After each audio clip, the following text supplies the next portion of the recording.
Ladies and gentlemen, welcome to a special edition of the Cue the Muse podcast, where Ash and myself want to welcome our good buddy, Mr. Jason Solo Cupp. What's happening, fellers? Welcome, man. Thanks for having me. Absolutely, dude. We go way, way, way back. I mean, you guys go back farther than me and you, but we've known each other since, 20 years now, right? Oh, yeah, at least. Yeah. At least. Yeah, it's crazy, isn't it? Yeah. We're the elders now.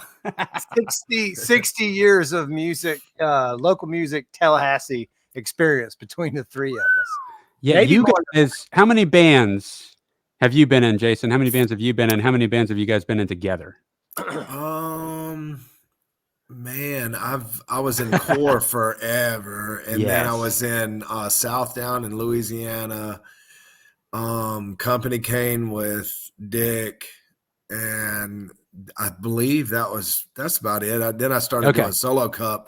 I started solo Cupp because I'm solo and my last name's Cupp. I thought it was a clever name play, but I wanted to be able to play with whoever, whenever, and release it. You know what I mean? I didn't want a band per se to have to depend on, and you know what I mean? 100% understand.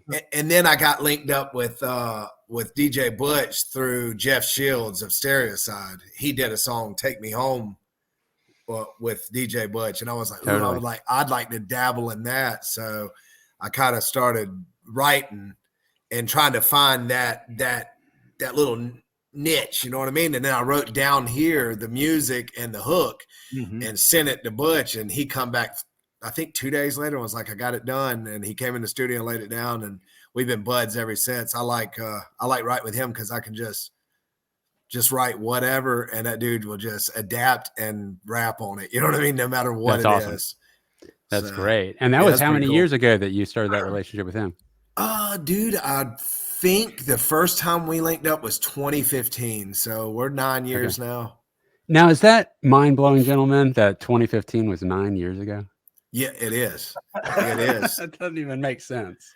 Chris Godwin released a video today from 2005, Core playing at what was it, the County Line Bar in between Woodville and Wakulla. Yeah. And I was like, my God, it was almost 19 years ago, because it was June or something of 2005, dude.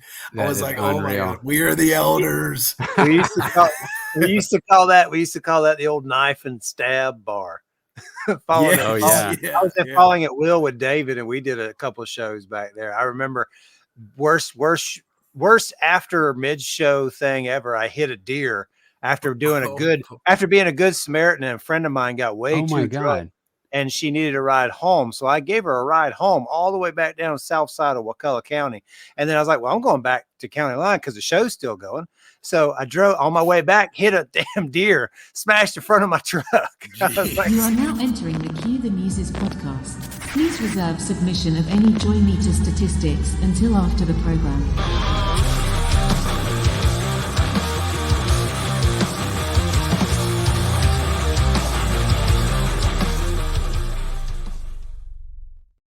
You're a son of a bitch, man. We're not worthy. You are worthy. It's funny. We've been in this. When you hit a deer, I mean, I hate to cut that off completely, but did the deer die, or did you wreck the car? Totally dead. I had to pick bits of the deer out of the front. So is that the only deer you ever hit?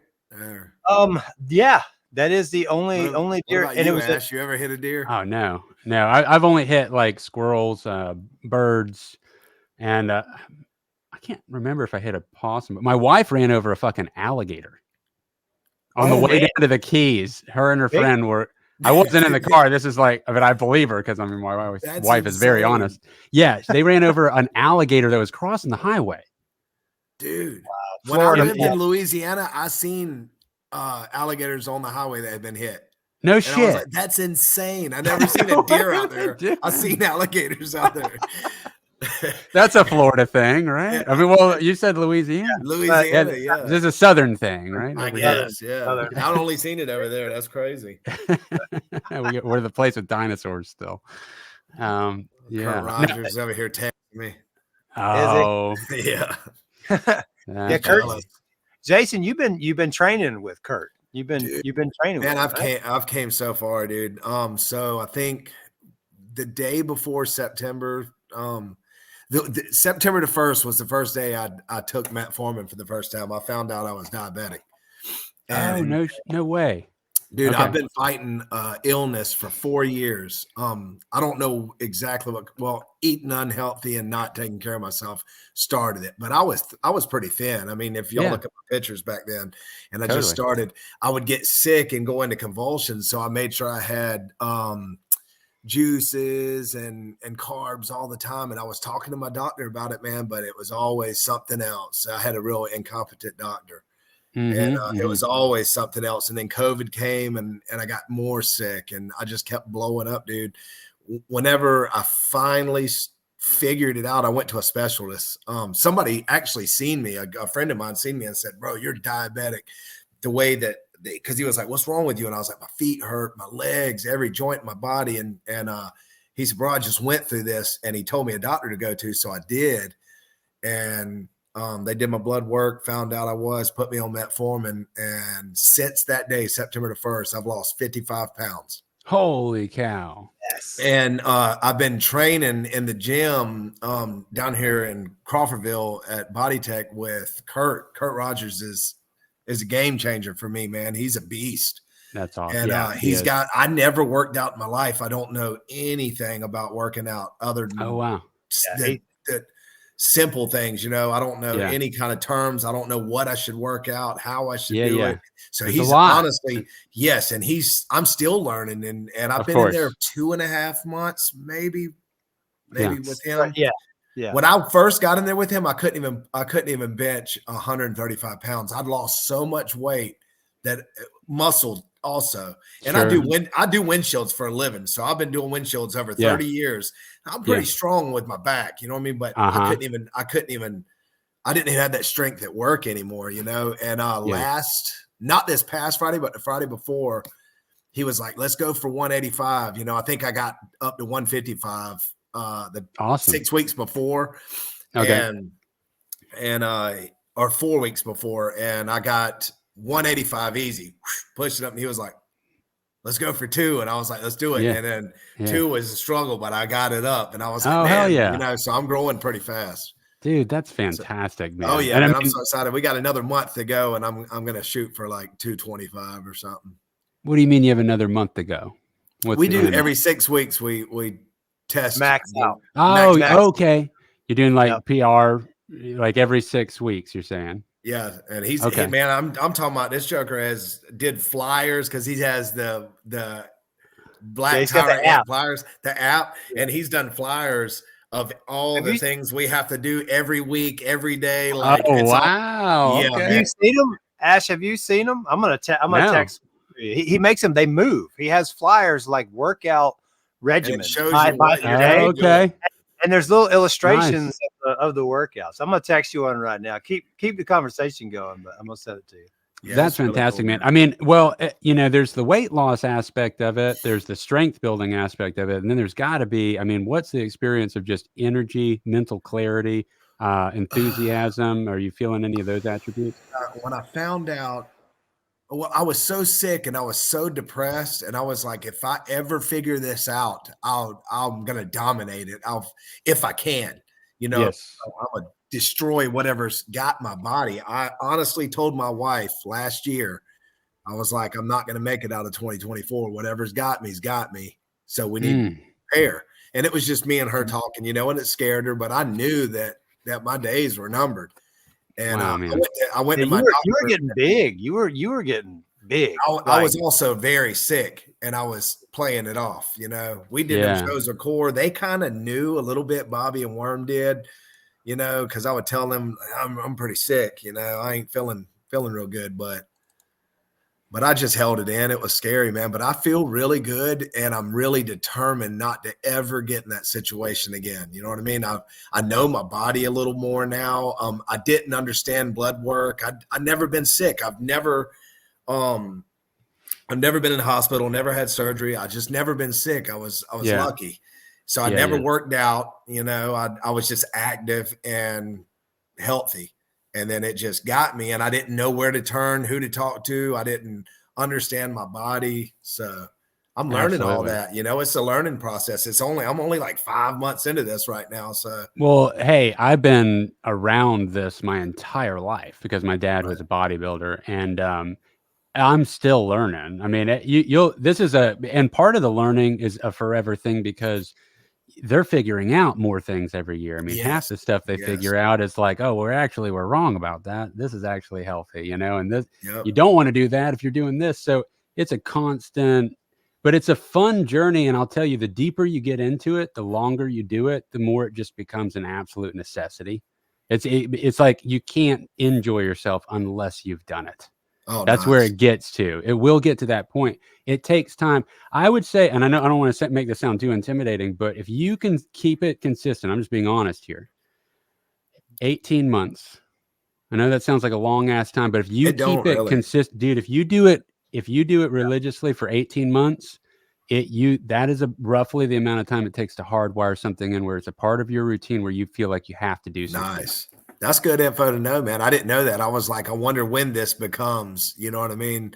About a year and a half in, just natural habit. Right now, last night we went and I had to fight to get there mentally. I was tired, wore out, but I showed up. I've showed up every time, Awesome. Last night was the hardest. Getting there is the hardest because then once you're there and I enjoy it, dude. I love it. It's never bad, right? I really love it. And a lot of that is Kurt, getting me there and having somebody I knew there with me. And then I've made friends since I've been there. We got a trainer there named Daniel. We got one named Brooke, and they're phenomenal people. And I made friends with a lot of other people there. That helps, man. It becomes like your little hangout, you go work out and they motivate you, man. They're like, man, you're looking good. You're slimming down, man. You look so good. So that helps too. Absolutely, dude. It's a complete domino effect, man. The deeper you get into it, the more results you get, the easier it is to get there. And what I think a good mental practice is that every time, like you said, last night was the hardest yet, maybe. That's perfect. Like take that on those nights and say, great, I'm glad tonight's hard. Because every time I do it when it fucking sucks, that's when I that's when I build the discipline that I can do it any time. When I say go, we go. But when you do it and it's easy like you have those weeks where it's like, I don't know, I'm just in the mood. That's easy. You want to be there. You're not building up the discipline during that. You build up the discipline when you go, when you don't want to go. Every time you do that, you're knocking down a chip and you're just and it will become hardwired into your body where you will literally start feeling, you just won't feel good. You'll feel kind of depressed. You'll feel like low energy. You'll feel like you just like unhappy. It's just, it becomes like you have to do it. And also, if it's possible, I don't know if this is if you can keep it within the same rough 2-hour time frame, the days that you do it, your body will biologically start kicking on around that time, and you will feel like I need to move now, or like I feel like I'm getting kind of worked up, like not mad, but just like anxious, unsettled. And it's because your body's trying to activate. That's when you can build a routine in there. So I really recommend trying to keep it roughly in that same 2-hour window rather than really a workout. The only time that's different is Saturday morning. We do a 9 to 10 CrossFit workout. Other than that, it's all after work afternoons. I think that's great. Yeah, that's great. And that one time, even though it's a completely different time, if it's consistently every Saturday, there's something about that. And Fridays, we put in an hour and a half to 2 hours of tough arm workouts and stuff. And then we'll go in there Saturday morning and I'm like beat down, but it feels so good, man. I really do love it. Beautiful. Kurt's regimen is Fridays are chest and biceps. That's what he has said. That's why tonight's we're recording this right now, Thursday night. I can't work out. I'm trying to follow Jason and Kurt like kind of remotely. I live 4.5 hours south, but we have a text thread together, and Kurt and Jason get all pumped up, and I'm like, I don't have a gym membership, but I'm doing everything I can here at the house. So I texted him earlier. I texted you the same thing, Ash. I was like, yeah, I'm gonna hit it. I'm gonna hit chest and bis tonight because it's my Friday because I'm out of town. I'm flying to Atlanta tomorrow. So I hit all my chest workouts today. I'm like, man, it just feels good. I've been sitting down. I've been sitting down for work for the last week and more than a week, where it's all meetings, sitting down in a chair and like doing busy work on the computer, and it's awful, right? I mean, it's great, but it's awful for my body. And like anytime I get, like last night, I took my dog Kenai for a walk around the neighborhood at like 10 o'clock, and it was beautiful outside. It's like 45 degrees, felt amazing.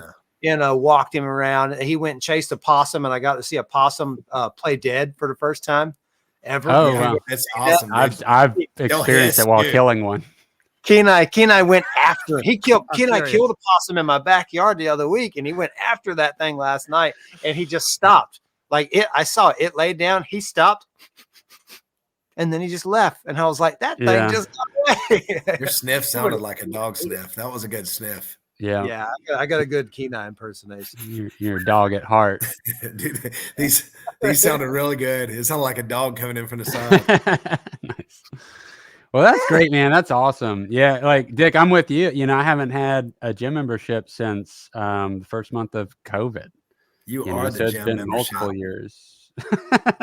I honestly, I come up with all kinds of random shit, and half of my stuff is just hitting the bag. You know, I mean, the martial art thing is still kind of steals my thunder a bit. I get into weights. I like weights. I think they're amazing, but I think they're essential to do many things that you'll never ever get out of martial art training. Like bone density, that's a huge one. I mean, as you get older, nothing's going to do that other than penetration with weight. And then you have the muscle hypertrophy aspect of it, which is where you're like tearing down muscle and building it back. That's how you're going for your aesthetic physique. That's what bodybuilders do. Then you have the powerlifting, which is a different thing, much heavier weight, lower reps. This is all news to me. Yeah. So each of these all of them have benefits. And if you wanted to go like super far in one direction, then you'd go deep in that one direction.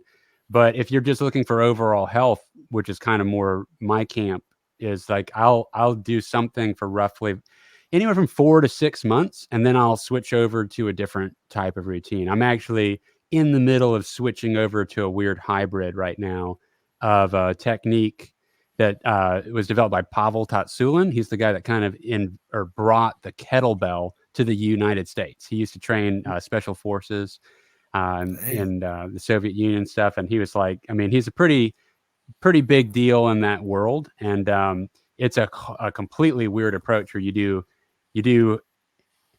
pick out whatever weight you can get 10 reps with, that like your maximum, like you couldn't get another rep. Right. And what you do is you take that weight and then you only do half. You only do 5 reps, and you set it down before it starts to get hard.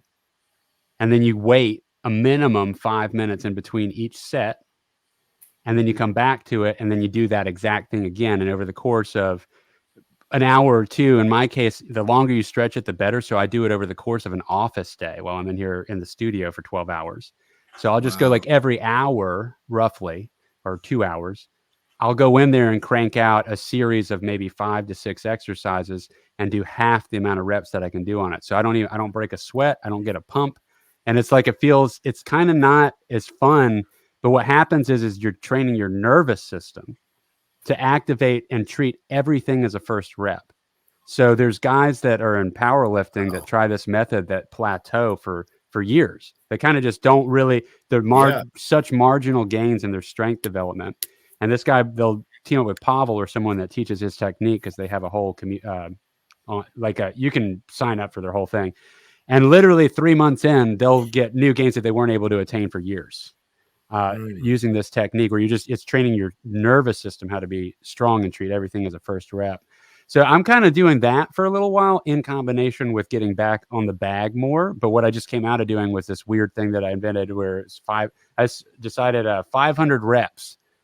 And Dick was in on this for a little while. It's like every day, 500 reps, lightweight. It's not like like literally one set, I'll get like 20, 30 reps. I'm using light weights. But it's just, and it can be anything. I change it up every day, and it's just every day 500 reps. And I really was enjoying that, and I still like that. But now I'm kind of like, I want to get stronger again and then come back to that. So it's just a constant toggling. But I think it's healthy to switch up your routine every 6 months. Yeah, see that. For sure. That makes sense. Sure. ever since you sent me a Rogan podcast to listen to one trip up, and I forget the guy's Gary name. Brecka, yeah. Oh, so, dude, he's amazing. Brecka, yeah, it was great. And ever since I've been trying some of his things, man. Me too. Yeah, I've been doing Rogan's thing. Actually, every morning my routine is 100 squats and 100 push-ups, just to wake up. That happens before I go to work. And I've been trying to incorporate music into my morning routine too. So I've done that starting this week, starting Monday. The routine is wake up, a little bit of caffeine, use the bathroom, whatever, 100 push-ups, 100 squats, write something, Nice. and document. I've been doing a riff of the day on the podcast. Oh, yeah, that makes sense. Every day this week, but specifically writing something in the morning. Like I talked to my vocalist with the Dave's Last Night band, Tim, about this. There's something to making sure that when that door is open, you reach in and take everything you can out of it while it's open. It's not always open, right? I mean, now it's like, I feel like the combination of the physical fitness and the creativity comes back to what we're talking about with Jason earlier, where everything kind of starts falling in line, right? You start getting in good physical health, working out, whatever, getting in shape, feeling good. Your mind, your body, your everything just kind of meshes in together. And for me, like, there's no better time to be creative than when I feel good and feel accomplished, right? Like I don't write if I'm depressed. If I feel bad, it's counterintuitive, and rock music, for the most part, a lot of it is kind of whiny, depressing stuff. I mean, I'm just generalizing right now, but I mean, like, it doesn't have, like, I don't write like that. I can write a sad, like, melody part on a guitar, but that doesn't mean that I'm sad. It means that I'm writing something that I like, that I think sounds good. But having that routine, and then with the 500 that I was doing with you, Ash, it kind of like blended over. I was doing that 500 workout with you, and then when Kurt and Jason started setting up this strict regimen that they're doing, I'm doing every workout I do. I'm making sure that it's 100 reps, no matter what. Like, rather than doing 3 sets of 10 at a heavy weight that I can get 10, but not much more than 10. I'll do I'll do like a pyramid step where it starts with 20 reps at a low rate, and then 20 reps at a little bit higher, and then 10 scaling up and then down. And at the end, it ends with 20, but it finishes out at 100 reps. So whatever exercise I'm doing, it's at 100 reps. And I don't know what that means, but I've been sticking with it. Well, I mean, if you get results and you feel good, then I think it's the thing to pursue, and injury free. I mean, some people, sometimes you can get into something that is like feels good, but you do need to pay a lot of attention to, like, if it's actually tweaking something. I mean, form is so important, and that's one of the benefits that's of one doing. Thing that I hurt last time. I hurt my back doing something. I don't even know what I did weird, but my back hurt for 2 days. Yes. So form, you said form, and I was at CrossFit, and 2 girls, and there was like talking about form to me, and I was like, huh? And they're like, we'll make sure you don't get hurt. And then I was hurt for 2 days after that. And I was like, they seen me doing something wrong, and I didn't understand in that moment what they seen, Right. But I know that my back I didn't hurt nothing, but it was just, it tweaked, and I was like, dang, what is that weird feeling? Yeah. That's what you got to realize at the gym. That's what the mirrors are for. They're not so much vanity mirrors. It's so you can make sure. I thought it was so I could watch Kurt. It's that too. Kurt was pretty good in the mirror. Yeah. Well, and my dad owned 2 different gyms, right? And you got all the mirrors up and stuff, and so you learn about all the different things with the mirrors. The mirrors are also there to make your gym look bigger. Oh yeah, it makes you look like you got twice the amount of weights in your facility. Yeah, that's right. You get 10 people in there, looks like there's 20. Yeah. You get one good lighting set up, right? Chicks there. What's up, dude? I said you get one good looking girl there, and it looks like 2. That's right. We got double the hot women and double the hot guys. Yeah. And I mean, the lighting matters. You know, you're trying to set up the lighting. You want everything to feel flattering for the person and they're getting gains. You want them, they should look their best when they're in the gym. If it's if the gym's going for maximum, addiction, right? You want to make it so when you come in the gym, I just feel good. I look good. I mean, look at that.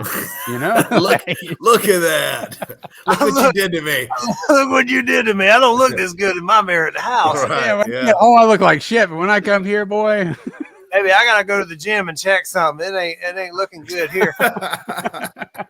you get a date, and you're like, yeah, just meet me at the gym. That's where we're going to have our dates from here. Yeah. We're program her to think you look amazing, and then you go out and eat something with her at a place, and she sees the real you. Yeah, I look good at the gym, like I'm getting really good gains, but really, I'm just getting fat. Whatever. Well, that's another thing. Is like calorie intake when you're trying to put on size versus trying to get cut. I mean, those are two different things.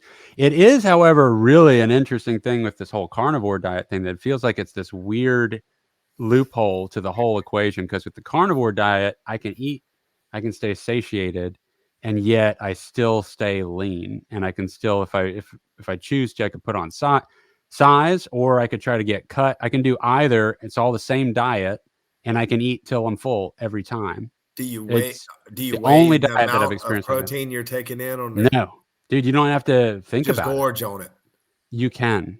Yeah, you can literally, as long as you're exercising, you won't put on weight. And depending on, you want to have some fatty meats in there. So that way, because your body's going to use part of that for its energy source. But primarily, you're actually getting your body to use protein as its fuel source, which is different than keto. A keto diet's using exclusively fat for its fuel source.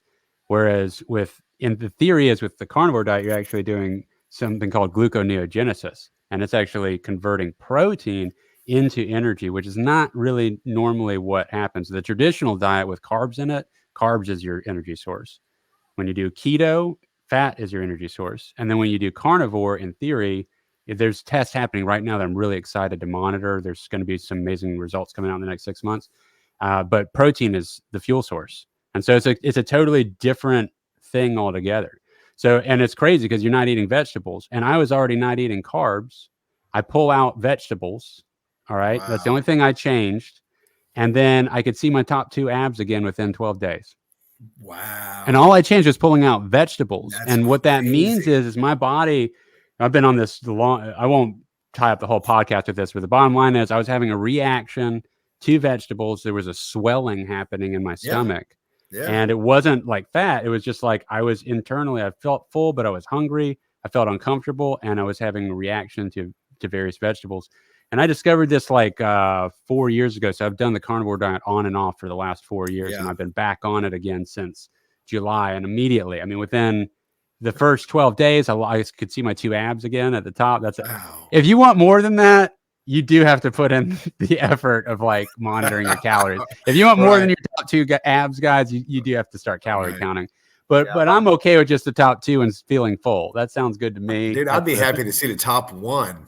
I've never had an ab in my life. I'm telling you, I never worked out, dude. I've always had a little layer of belly fat, an inch or 2. I probably got 2 inches of belly fat now, and I don't really know how to get rid of it other than just keep doing what I'm doing, and it keeps getting smaller.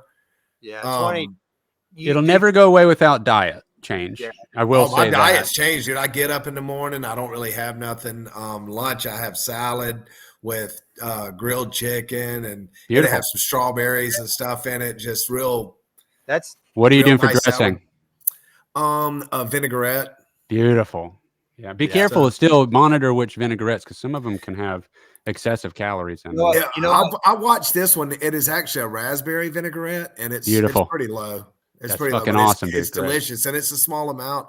And whenever we work out, I might snack on something before the gym, like something small. Go to the gym. When I come back, I'll have a protein shake that I make. Cool. And I take that and go to bed. Yeah, that's it. That's your whole day of eating. For the most part, yeah. Right now. Okay. If you find that you hit a plateau, it could be that your body is not getting enough nutrients. You might want to throw another meal in there if you hit a plateau where you're not seeing more weight loss, and your body will cling on to thinking that it's actually starving. Yeah, because you're demanding all this energy at those workouts, and if you don't give yourself enough nutrients, it can't build back enough for recovery, and then you get an injury because you weren't fully recovered. So I'm not saying the style of eating that you're doing is perfect, but don't be fearful of throwing in another, even just protein meal and veggie meal with a lean protein. That is not gonna put fat on you, and your body I gotta might be really take careful with advantage my of it. proteins too, man. I learned that like red meat, I got gout, and it's hereditary in my family, bro. Yeah. So I love steaks. I love steak, and if I eat a steak, or pork is even worse, or shrimp, my toe will swell up. If I have a handful of shrimp, the next morning I wake up, my toe will be swell up hurting. Big and Dave, I don't know if anything will ever change with my diet changing and everything to where I can eat it again. But steak's not so bad. But if I eat it, or deer meat, like I was taking deer meat for lunch to work, and like day 3, dude, my foot was so swollen. I was like, what in the world? And it was that. So the carnivore is kind of out of the question for me, or I would be on it, dude. Yeah, it does seem like that. I've been curious about that. Go ahead, Dick. Sorry. It's definitely, the carnivore is definitely not for everybody. I know it works tremendous for Ash, but I know like there's a guy I work with who has like serious cholesterol problems. Oh, meat. And that he's younger than I am. He's still in his 20s, and he's on cholesterol. Hereditary. Yeah. But did you know that a lot of that cholesterol medication doesn't actually change your cholesterol? Most of the people that take cholesterol medication still have high cholesterol, and there's LDL cholesterol and there's HDL cholesterol. And in fact, it's questionable how much dietary cholesterol affects your overall cholesterol. So if you have high HDL and you have a good cholesterol ratio, which I have an excellent one, I have high cholesterol, but by all accounts, I'm actually super healthy because the ratio is on point. So having high cholesterol is a part of your testosterone, your entire system of hormones that needs to be regulated. And if you were to strip that, your body wouldn't function properly. So I have a lot of debates with people about cholesterol. And I do think it's super dangerous if your diet sucks. But if you're doing a healthy diet that's generating cholesterol, like the carnivore, now I don't know about gout. I'm not debating about gout, but when it comes to cholesterol, I put the argument that I think an all meat diet would actually completely reverse the problem and you could get off your cholesterol medication. And that's been proven anecdotally many times. I would be down to try it for that, for sure. There's a rabbit hole to go down there too, though, because is the cholesterol you're talking about still, is it at the end of the day, what it does, right, is that it damages your veins and your arteries, and it hardens them over time. That's the theory, but they're actually starting to figure out that maybe that's just also associated with the calcium, and it's not actually the cholesterol that's doing it. They're starting to figure out some different stuff with that. So it's in question right now as to whether cholesterol might be in the equation. It's there, it's present, but it may not be the cause. It's just oftentimes associated with. But I'm not saying that's a fact, but it is under debate by a lot of health specialists right now.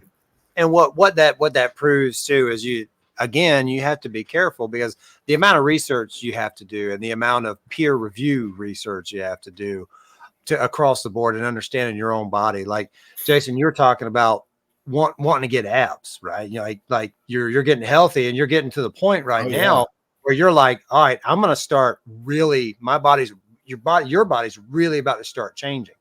I worked out with Kurt 10 years ago when I turned 30.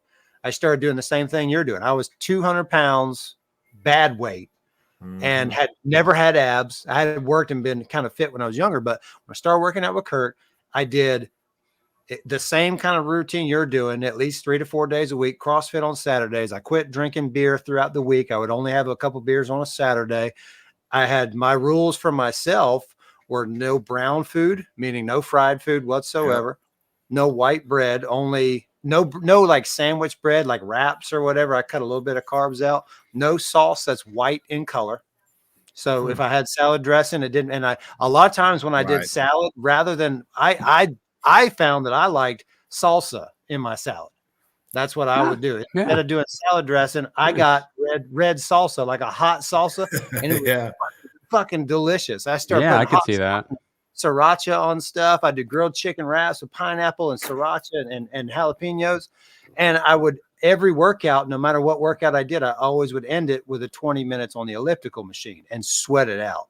And you do, I know you do that, Jason. I've seen you do it. Yeah. And I was also doing a lot of running. I was making sure I was running every day, and you don't have to run because that took a toll on my knees. Because now when I run, I have a 3-mile cap. If I run more than 3 miles, I start getting some pretty serious stuff happening with my knees. But I'm also 10 years older, and at the same time, being a superintendent on a job site, I was putting 30,000 steps in a project of multiple stories, so up and down stairs, and all across the job, just moving all day nonstop. And I got shredded. I mean, I got like lean, 165 pounds of just like no body fat for a little while. It was great, but there's no way to sustain that. Like that was like, I had to I had to start eating things that made me happy and, found that medium again. But that, if you want to get to that point, Jason, I do think if you've never done it, do it. Right. Get it, and just get shredded. Just get like Chuck Norris to get like shredded up like Rambo Part 2, like a julienne salad. You know what I mean? I'm do it, dude. I'll be 46 April 18th, and I've vowed. Everybody at the gym kept saying, "Man, you got to have goals. You got to have goals." And I was like, I didn't have any. I just wanted to get healthy. So my goal was 50 pounds. So I went in there and I went to work, and I got 50 pounds down. Hell yeah! And then they were like, "What's your next goal?" And that's right. I got to get next one. I want to start gaining muscle, strength. Yeah. So I started doing that. Well, then I started losing more weight, and I'm gaining strength at the same time. Well, now I'm going on a cruise mid-March, and I'm like, I just want to look decent. I want to take my shirt off and not feel like a fat ass. You know what I mean? Yeah. So that's cool. But when I turned 46, from April 18th till 2025, April 18th, I want to be in the best shape of my life somewhere in there. Hell yeah. You know what I mean? Because I know I'm not going to be there whenever I get 46, but in my 46, I will be in the best shape of my life because I've never been swole. You know what I mean? Like Dick says, I've never, I've been strong because of my profession. Yeah. I'm just strong. My shoulders are strong. My arms are strong. That's a different thing. They call that farmer's strength. Yeah, I was strong and just running the streets and being in a band with core and stuff always kept me slim. You know what I mean? And then age caught up with me, testosterone drops, and diabetes hit. Yeah. But that was all diet, man. It was all diet, and I see it all now, and I'm like, dang. So I'm trying to make this a new way of life, It is. It is. You're already in it. There's no more trying. You already are doing it, and just the longer you do it, the easier it gets and the more it becomes like a necessity. And easy is kind of a weird word because it's like the challenge in itself is what carries that, like it gives you that discipline that you just find that you can apply to anything that you want to do in your life. Anything. Yep. If you can, tame in my opinion, I think working out's easier than controlling diet. I mean, to me, the diet is the thing that a lot of people in a gym will try to just work out and not focus on the diet, and you can never outrun a bad diet. You just can't. Yeah, you're right, man. And it's harder because the thing is, when you go in and you work out, like, all right, I'm here, I'm in it. All right, I'm having a good time. When you're on a diet, it's like, all right, I'm not going to eat. I'm still not eating, and this still sucks. Like, there's never the high point of not eating, and so it's not fun like a workout can be, and it kind of does suck.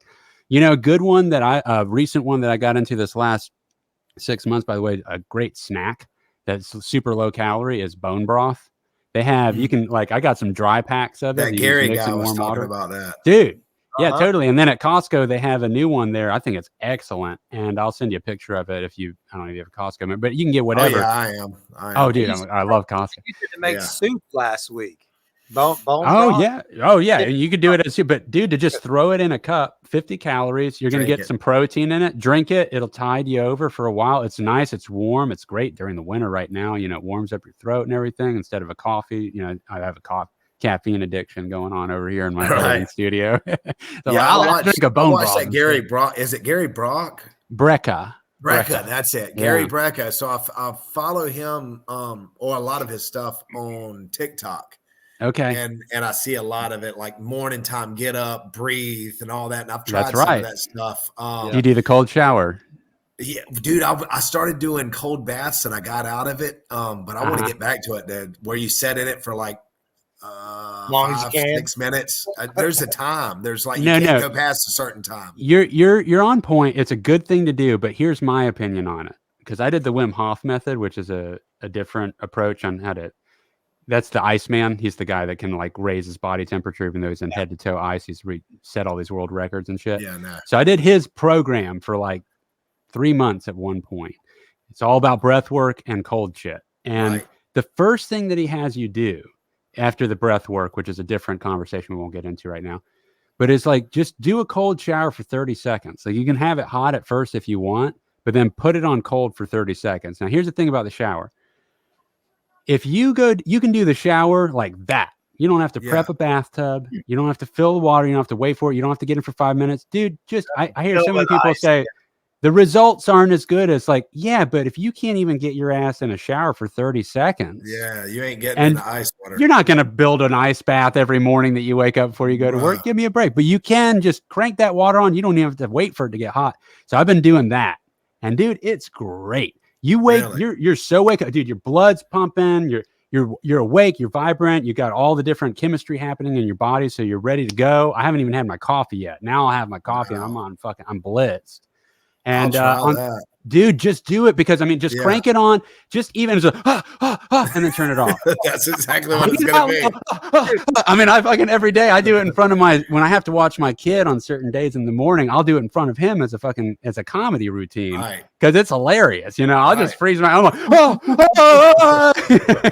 and it is. I'm like, it takes your breath away. Right. And if you, especially if you got well water, which we do have, because that gets pretty cold, man. Yeah, dude, take advantage of that cold well water.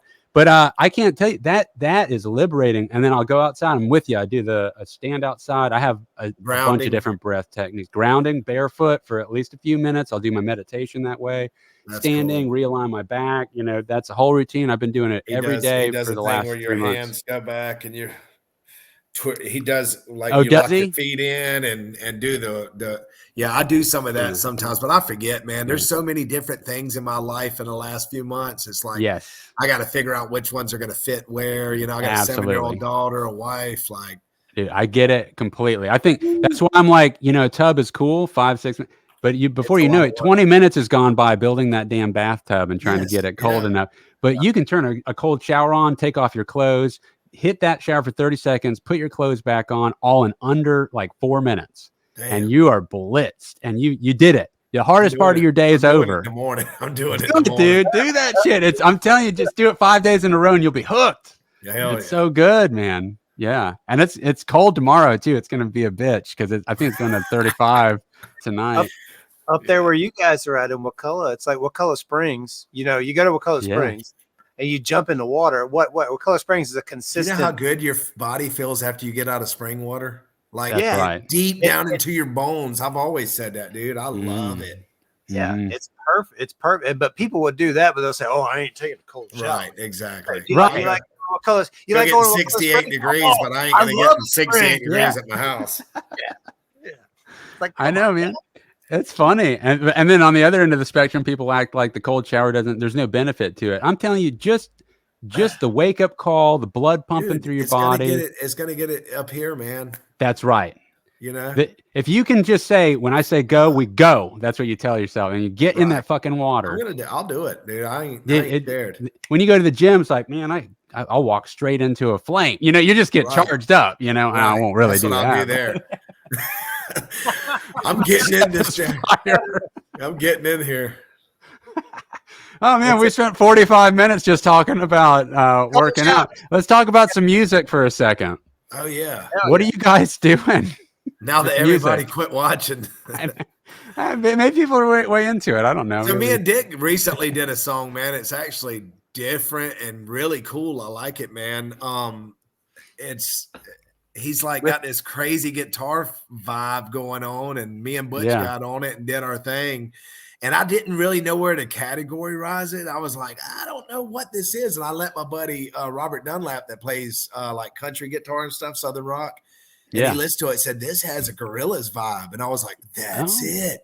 It really is. It's like this alternative country rock. I don't know. It's awesome. Crazy, man. I don't know. I like it though. Hell I really yeah. dig the song. That's great. It's a good time. That was my first time to Butch's house, to Butch's studio. Right. I know him. I've known him for 10 years or so, but not like that. So I went down there with you. And so I brought like a bunch of stuff. Like I was like, let's do it. You know, let's go just record a song, write a song, record a song. I'm all about spontaneity. Right. So I was just like, we thought we were going to go do a rock song. Yeah. I brought my electric guitar. I brought my pedal case, I brought that. The big one. Yeah. That guy.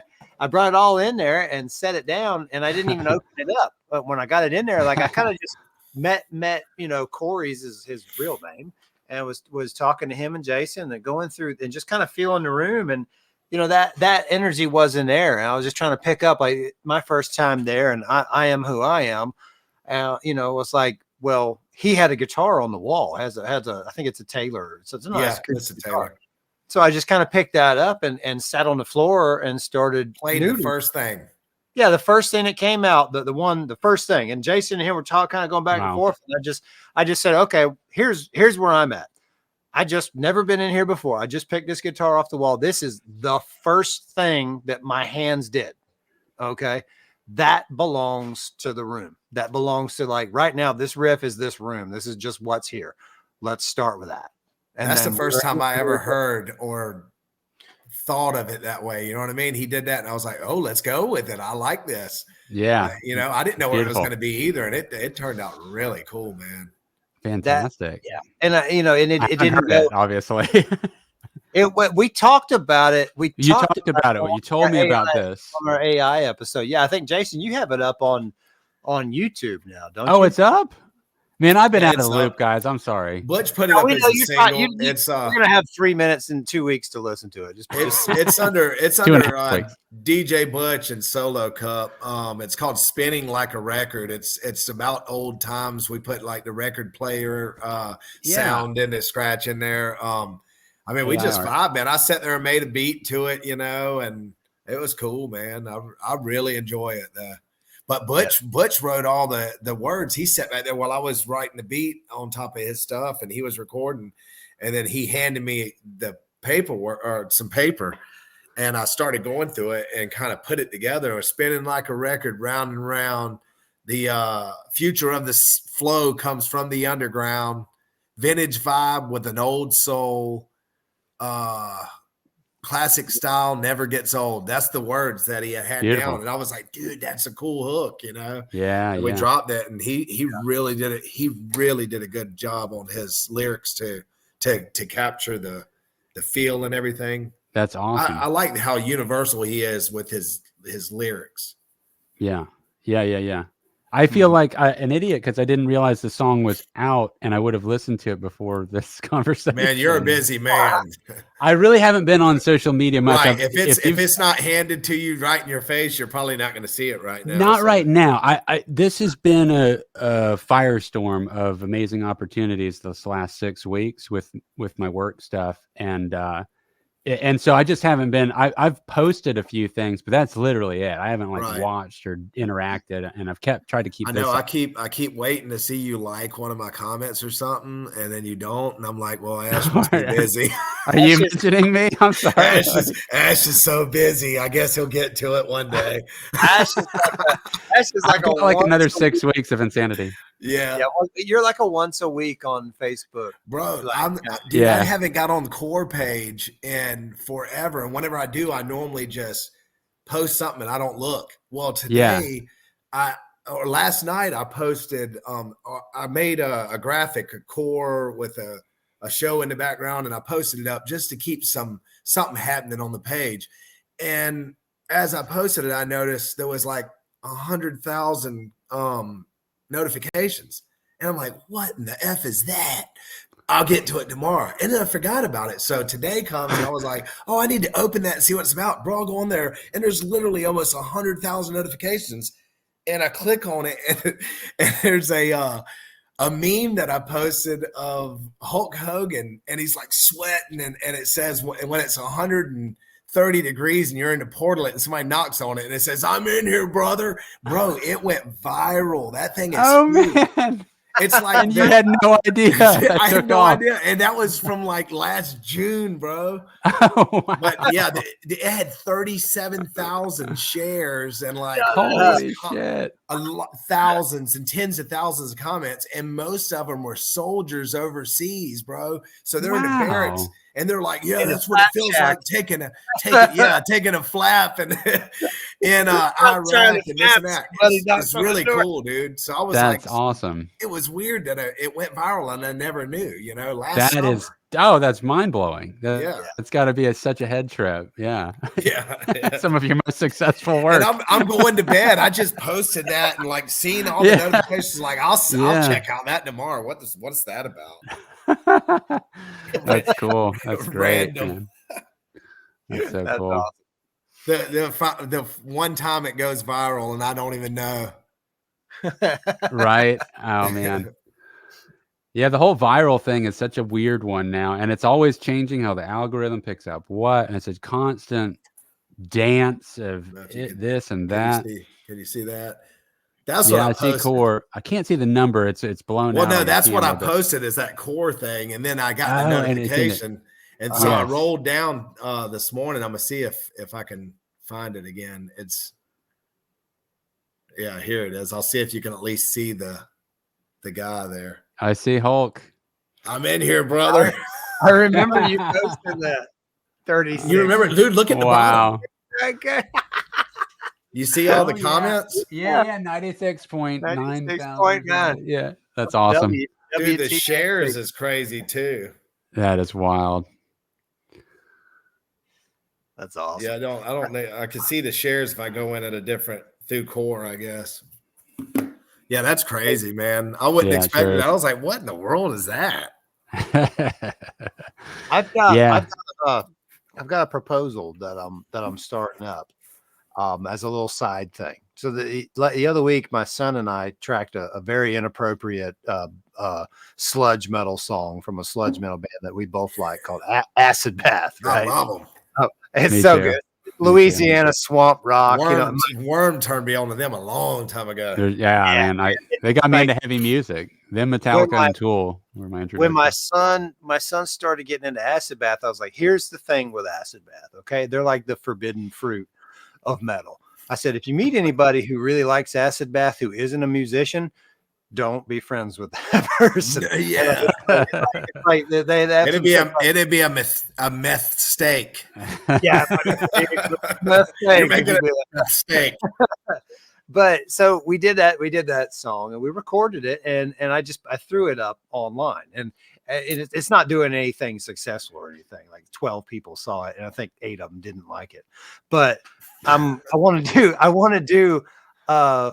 do more with more people. And I want to do one with you, Jason. I want the vocalists reaching out to pick a song. So right now, Andrew Mack is the first person that I talked to because he's been posting a lot of covers.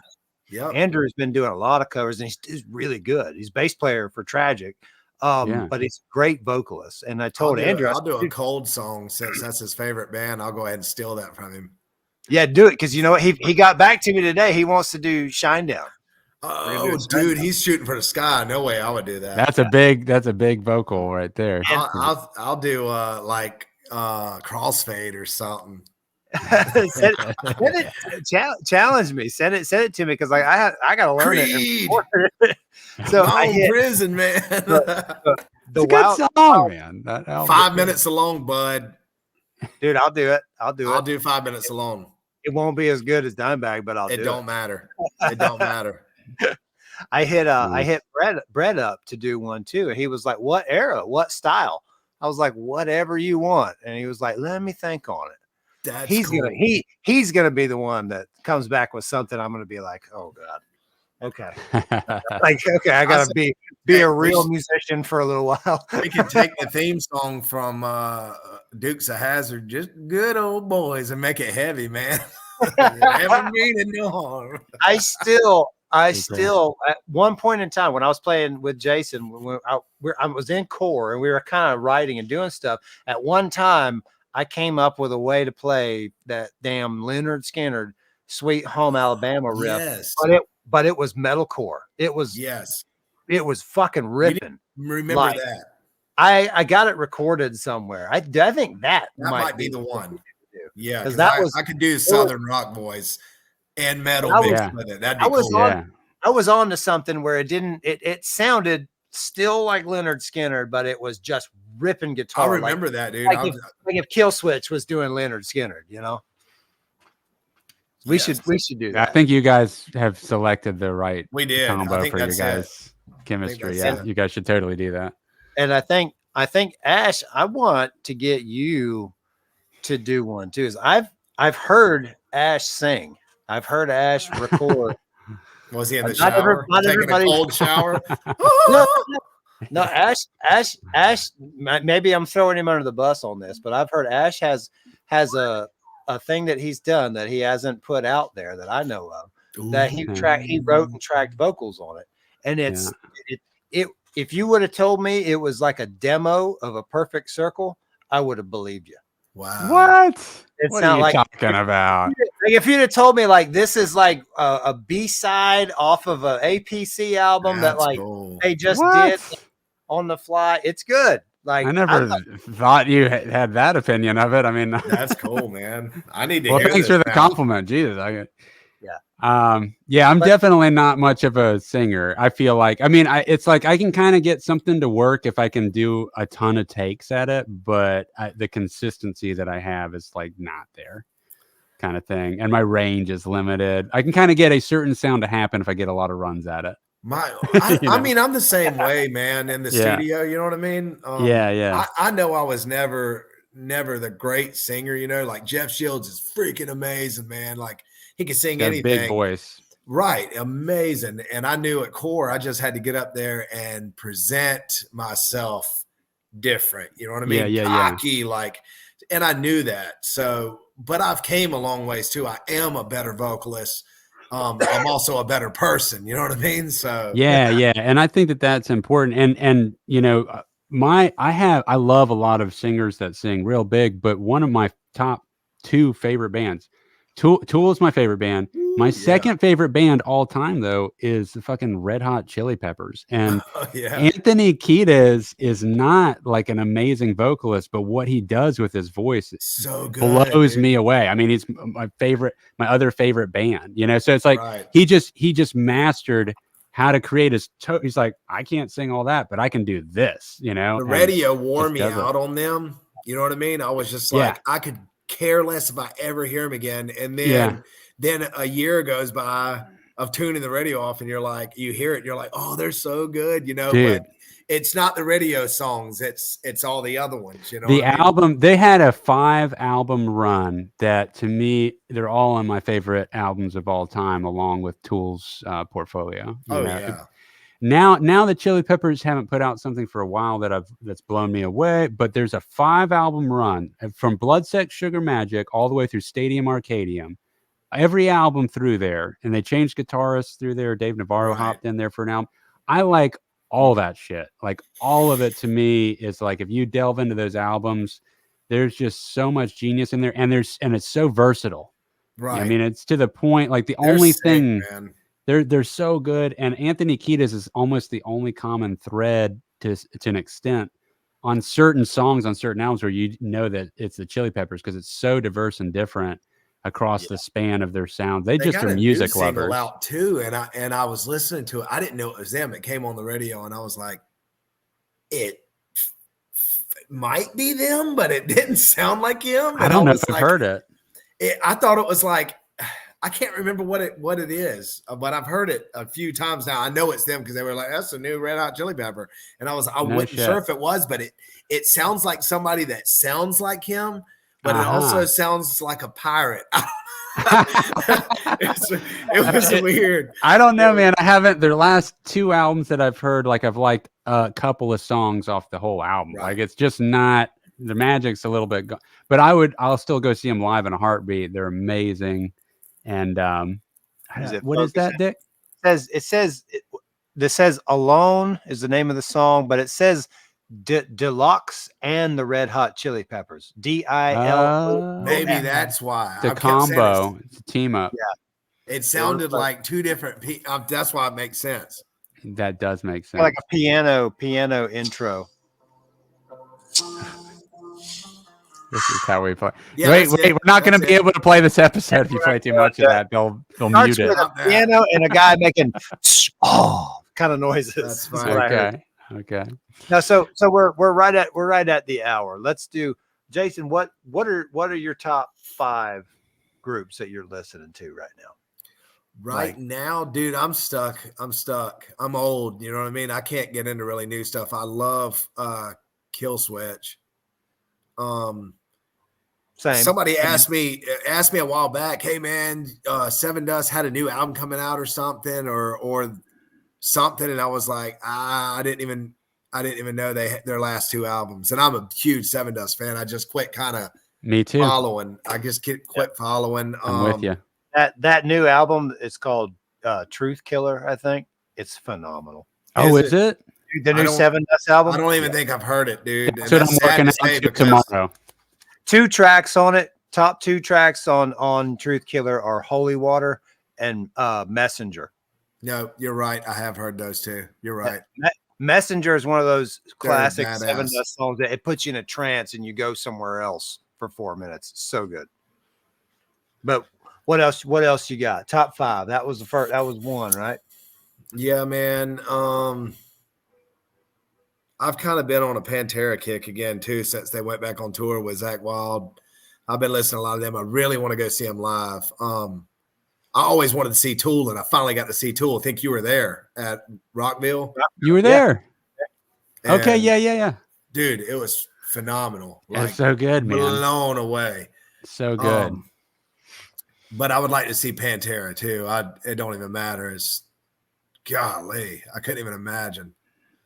Are they coming anywhere near here? I haven't seen anything about a tour. I haven't paid it. They did, and I should have went. They came to Panama City, and I should have been no there, way. But things happened. It didn't line up.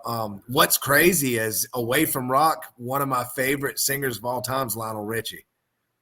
Oh, Me too. Oh, I love him. Commodores, Lionel. Oh my God, nice. Boy. And he said whenever he got into the music business, what can I do that would be timeless? And he thought about it, and he was like, love songs. And man, he's so good at it. I wish I could write a love song. I wish I could write something for my wife like that. You know what I mean? But yeah. Instead, I can't. I've never really listened to much. I'm going to put him on my list too. Lionel Richie's freaking amazing, man. Yeah, I'm known to be like the heavy guy, but I enjoy easy like Sunday morning and all that. That's him. Oh, that's him. I've only heard the Faith No More cover of that. Ooh, yeah, they're good too. Which is pretty good. Yeah. Hello, is it me you're looking for? Now I can see it in your eyes. That's good, man. He's got a lot of really good songs. They're not all the same, He's got like dance songs, and sad, slow, break up. So Stuck on You is a real good song.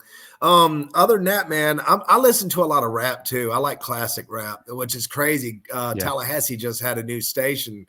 106.1 was oldies.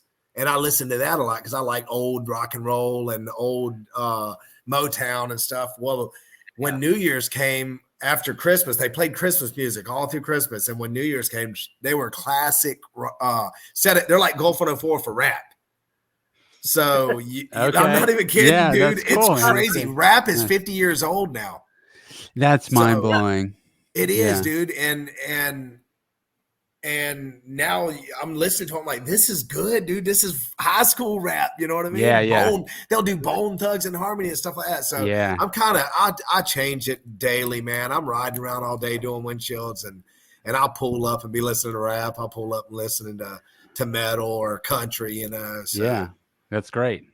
But I don't really have like 5 top bands right now. And if we're talking like what I want to see live, then it would be different probably. Well, Pantera seems to be at the top of your bill. Pantera is definitely at the top, man. And Lionel Richie. I've never seen him. He's at the top. Yeah. Beautiful. So today, way off topic, but tomorrow is when we release this. It'll be Groundhog's Day, February 2nd. It's also my mom's birthday. My mom will turn. Happy birthday, Mom. I think. Happy birthday. I think she turns 71 tomorrow. You're not supposed to say that, dude. She turns an age. She's 51. It makes you younger too. God, she looks like she's 41. Yeah. Well, I made it up for her if I call her out, because buddy. I'm still on these emails from Cascades and Tallahassee from the job that I did. So I'm still on an email list. I get emails on the events coming up. Oh yeah. And so the Carswell guy is who books bands at that amphitheater at the Adderley is what it's called. It's the Cascades Amphitheater. April 14th, Melissa Etheridge. Oh, at the Adderley. That's and cool. I bought my mom tickets to go see Melissa Etheridge. Oh, That's cool, man. I could go with her if you need me to. You get back there. I went and seen Willie Nelson there, dude. Oh yeah. This past year, Willie Nelson came. He's I missed it. Freaking old, dude. I remember his tour bus came. He's old and frail, but it was so surreal to see him. That was really cool. I bet. But he was old 30 years ago. Dude, he was old when I was born. Yeah. he's really looking his age. He was frail up there. Yeah. I seen John Fogerty at Wild Adventures 2 summers ago, I think. Oh wow. Dude, he did all the Creedence songs, every one of them. Wow. And told stories about it. He was like, yeah, I played Woodstock, and I came home and was just like, couldn't believe I was part of this big event, and I was playing this guitar, and he's holding it, and he said, and I wrote this, and it was, have you ever seen the rain? And and then he was like, a lot of you people look familiar. I probably hung out with your mom a couple nights or something. Dude, he was funny, man. He was like, that is fun. That's good. Yeah, he's like, I used to get around. Some of you might be my kids. That's great. I think I knew your mom. I've seen a lot of cool old rock and roll bands up there at Wild Adventures, man. Wild Adventures is a cool place. Especially I've never been up there for a concert. That's cool.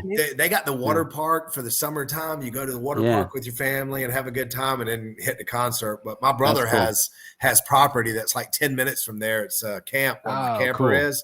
So we go up there as the family and stay, and we'll go watch concerts and stuff. That's super cool. Awesome.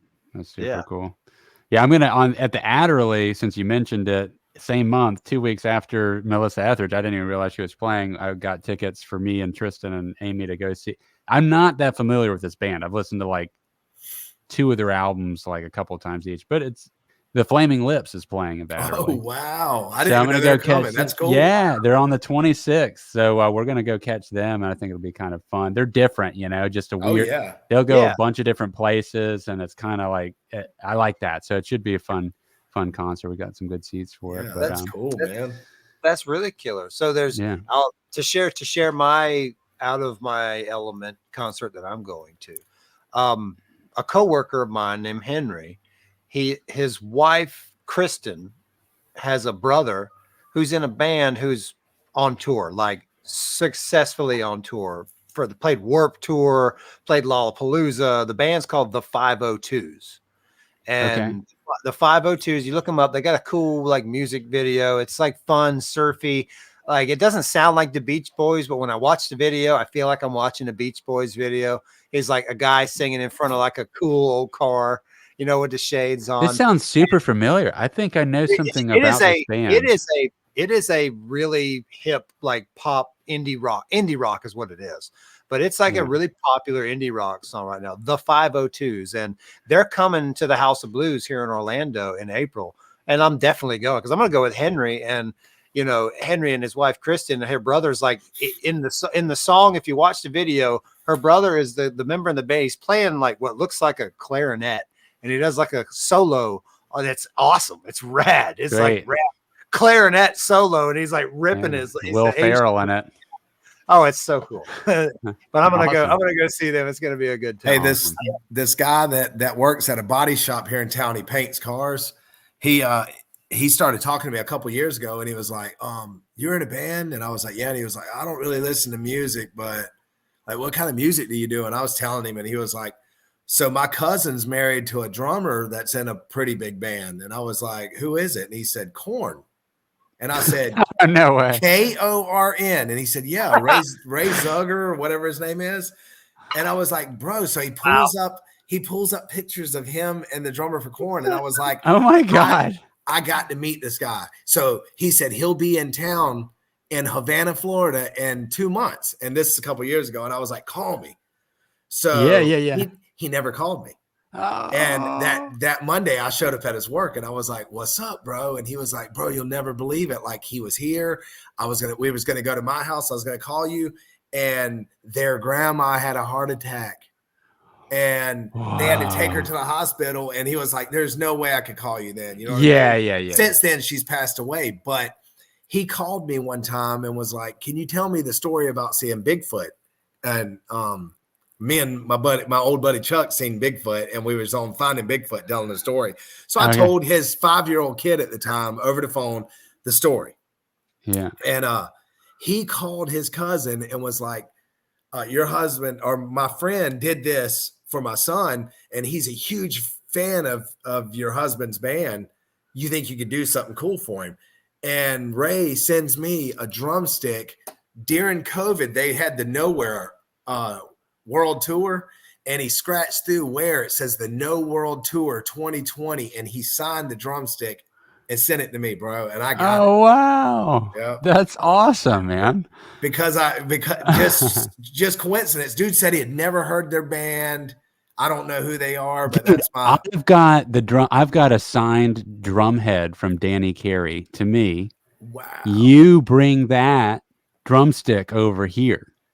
Dude. We write the best song of all time on that fucker. Yes. What drum head do you have? A snare? It's a snare head, yeah. Yes. We can fucking write one song with that stick. Yes. And the magic that will be channeled through it, man. Dude, the two badasses. On that note, gentlemen, what's up? No, I was gonna say you gotta pluck the broken pink guitar from the video on there. This is the greatest song of all time. Tribute. Tribute. The best. We're Tenacious D. We're at an hour 12 minutes. Yeah. Jason. Yeah. Dude, thanks so much for having me, man. Absolutely, man. It's been a blast. We'll do it again. Hell yeah, dude, get it, man. I gotta get this. Oh, you're getting it, dude. That's great. 50 plus pounds. That's crazy, man. And then cold shower in the morning. I'm gonna do it, man. Do it, dude. Freeway long distance cold shower. Even tomorrow. if it's 10 seconds, just do it. Just do tomorrow. Next day you'll do 15. Tune in, I'm awake.